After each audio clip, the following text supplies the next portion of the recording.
Qu'est-ce qui est toujours inattendu, mais pas toujours clair, souvent délirant, rarement direct et jamais rassurant? Non, je ne parle pas des tweets de Kanye West, mais des décisions du nouveau chef d'orchestre du chaos commercial mondial, l'imprévisible Donald Trump, revenu à la présidence super motivé à remettre l'Amérique au centre du monde, coûte que coûte et par tous les moyens. Ces dernières décisions en matière d'ouverture, ou plutôt dans notre cas précis, de fermeture du marché américain à la concurrence, ont déclenché une réaction mondiale d'une ampleur volcanique. Avec ces fameux tariffs, des droits de douane à 3 chiffres d'une ampleur inédite, l'Amérique veut favoriser l'Amérique. Pendant que l'OMC appelle à la modération, l'Europe hausse le ton, la Chine contre-attaque, le Japon prépare sa riposte, et le reste du monde est entraîné dans la bataille, qu'il le veuille ou non. Depuis, les tarifs douaniers sont devenus la version diplomatique du tacle arrière. Tout le monde s'en sert, mais personne n'assume. On parle de mesures correctives ou de rééquilibrage stratégique. Mais derrière le jargon, pas de doute, c'est bien à une guerre que nous assistons, où le soja, l'acier, les microprocesseurs et les batteries de voitures électriques remplacent les fusils. Et pendant que les experts économiques s'attellent à calculer son impact financier, ou qu'ils s'accordent pour déterminer s'il s'agit seulement d'un mauvais épisode de la mondialisation, dans son bureau de Westport, Ray Dalio lâche une bombe. Pour le patron de Bridgewater, le spécialiste de la survie en temps de crise, ce n'est pas qu'une simple guerre commerciale. La bataille des droits de douane est le symptôme visible d'un déséquilibre systémique plus profond. Ce à quoi nous assistons en ce moment est un effondrement simultané des ordres monétaires, politiques et géopolitiques que nous avons connus jusqu'à maintenant. En gros, on ne joue pas au Monopoly, on joue au Jumanji. Et pour pimenter un peu plus la partie, les règles ont changé en cours de route. Et quand on observe la situation avec les outils de la théorie des jeux, on comprend que tout ça n'est pas qu'un simple échange de coups, c'est un jeu à haut risque, en particulier pour les États-Unis qui ont tout à perdre. Et le problème, tous les joueurs sont persuadés d'être les plus intelligents de la table.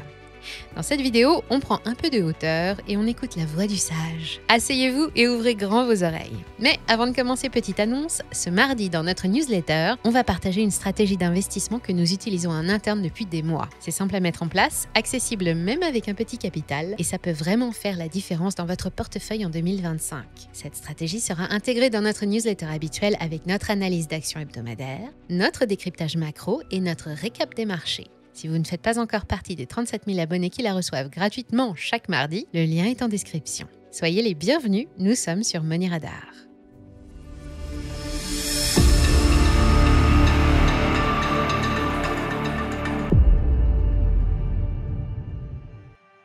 Dégainer les tarifs douaniers, ce n'est pas la première fois pour Donald Trump, c'est même son arme préférée depuis 2018. À l'époque, il avait déjà balancé une première salve punitive sur la Chine, jusqu'à 25% sur 250 milliards de dollars d'importation.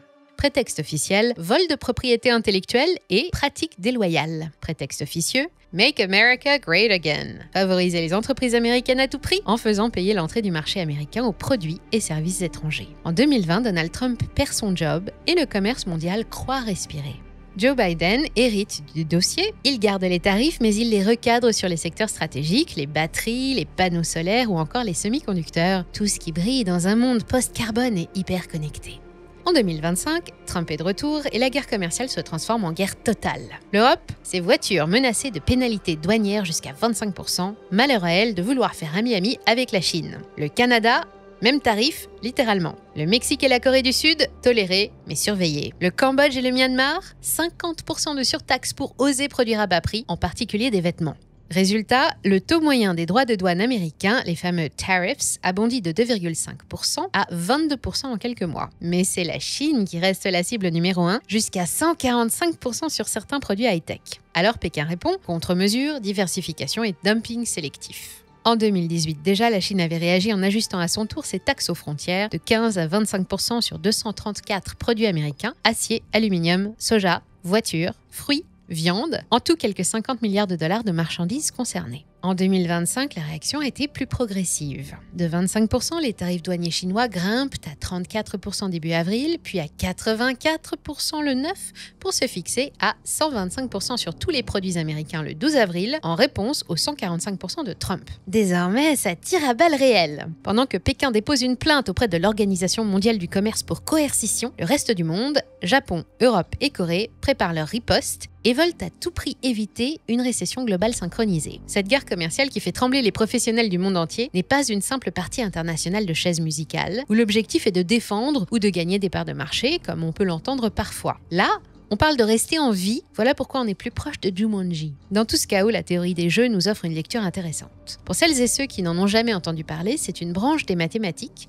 mais ne partez pas tout de suite. Pas de calcul compliqué ou de formules bourrées de lettres grecques, ici on parle de maths pratiques, qui s'intéresse aux problèmes stratégiques. La théorie des jeux étudie chaque joueur, chaque décision et chaque effet qu'une décision peut avoir sur le joueur et sur les autres joueurs. Vous connaissez le dilemme du prisonnier? C'est une expérience célèbre étudiée par la théorie des jeux. Voilà comment ça marche. Avant de vous expliquer, je précise que les prénoms sont choisis au hasard et que tout lien avec des personnes réelles est purement fortuit. Patrick et Isabelle ont été arrêtés pour fraude fiscale et la police les interroge séparément. Chacun se retrouve alors face à 3 options. Option 1, si Patrick et Isabelle se taisent tous les deux, ils écopent chacun d'1 an avec sursis pour une petite erreur fiscale. Option 2, si Patrick balance Isabelle mais qu'elle se tait, Patrick est libre mais Isabelle prend 10 ans. Et inversement, si c'est Isabelle qui balance, Patrick prend 10 ans. Enfin, troisième option, si les deux balancent l'autre, ils prennent 8 ans chacun. Le mieux pour eux serait donc de se taire tous les deux, mais comme chacun doute de l'autre, ils finissent par parler. Résultat, ils se dénoncent l'un l'autre et signent ensemble pour 8 ans. Ce que démontre cette expérience, c'est que sans confiance, tout le monde y perd. Revenons maintenant à notre partie de Jumanji. Sur le plateau de jeu, les États-Unis sont lancés à fond dans leur stratégie punitive et protectionniste. Il faut relocaliser, rouvrir les usines et hisser la bannière étoilée plus haut que jamais. La Chine, en plus de taxer elle aussi les importations, elle impose aux Américains des restrictions sur les produits stratégiques, comme les terres rares, les semi-conducteurs et les métaux industriels. Quant à l'Europe, elle n'a pas d'autre choix que d'adopter la tactique du hérisson, se protéger et éviter les conflits directs. Elle profite de la pause de 3 mois accordée par les États-Unis et propose le 0 pour 0. Zéro taxe sur les produits industriels, en particulier les voitures dont le secteur souffre depuis 3 ans. Pour le moment, l'offre n'a pas fait mouche et l'Union européenne se prépare à son tour et à regret à taxer les voitures américaines de 25%. Évidemment, ces décisions vont créer des difficultés partout. Chacun recherche son intérêt au détriment de l'intérêt du commerce global. Voilà le dilemme du prisonnier dans toute sa splendeur. Tout le monde gagnerait à coopérer, mais la peur de ne pas réussir à trouver sa place au classement des nouvelles superpuissances pousse chacun à verrouiller sa position, avec le risque que, comme Patrick et Isabelle, tout le monde y perde. Ça sent le soufre et la récession systémique. Mais il y a pire. Le 9 avril dernier, Ray Dalio a livré son analyse de la situation. Chez Bridgewater, l'un des fonds spéculatifs les plus performants au monde, célèbre pour avoir traversé toutes les crises, on suit évidemment les événements avec la plus grande attention. On est convaincu que l'escalade des tensions commerciales, en particulier les droits de douane imposés par l'administration américaine, ne sont que les manifestations d'un mal plus profond. Derrière les manœuvres de guerre et les décisions radicales, nous assistons à un moment historique, un effondrement simultané des ordres monétaires, politiques et géopolitiques que nous avons connus jusqu'à maintenant.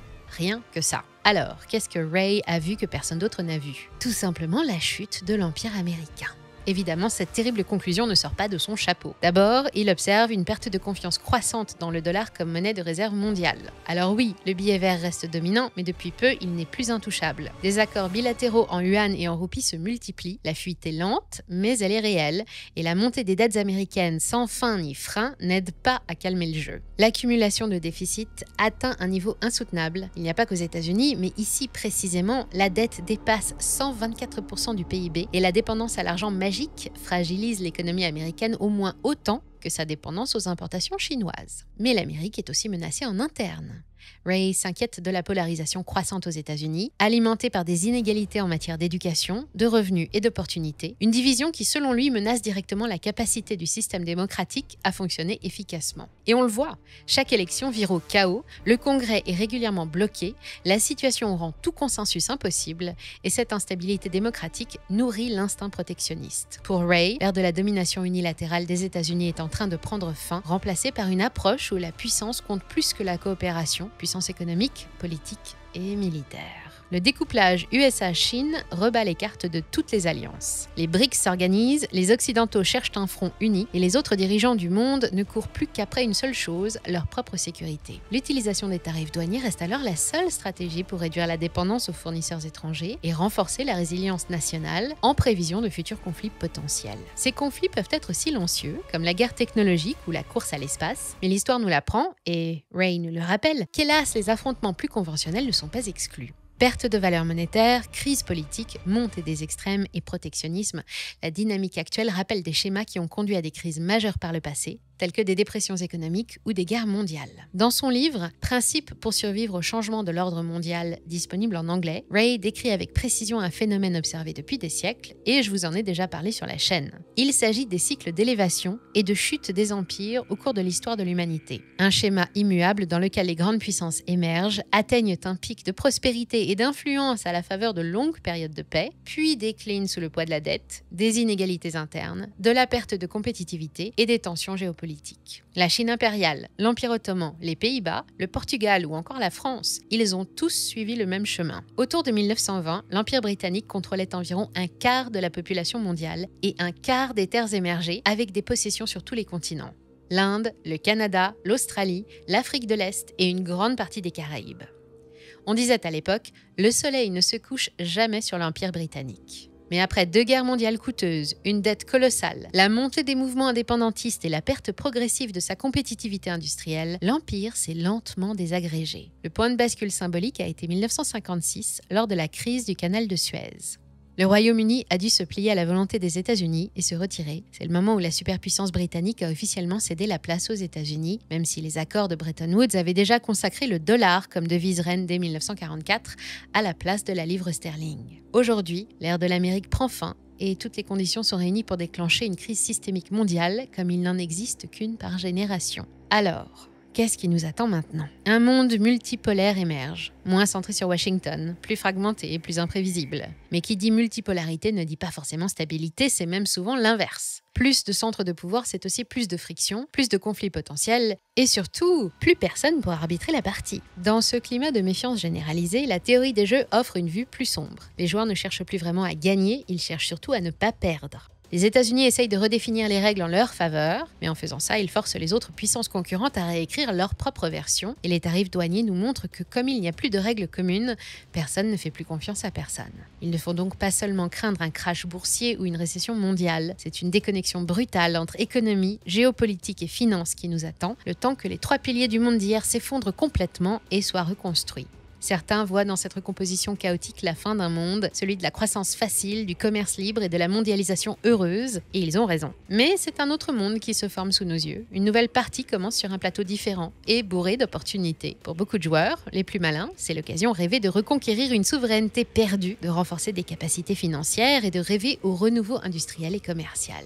Il va donc y avoir de belles affaires à faire. N'oubliez pas de vous inscrire à notre newsletter pour recevoir ce mardi notre stratégie d'investissement spéciale, ainsi que notre analyse d'action, notre décryptage macro et notre récap des marchés. C'est gratuit et sans engagement, le lien est en description. Merci à toutes et à tous pour votre fidélité, restez curieux et je vous dis à très bientôt sur Money Radar.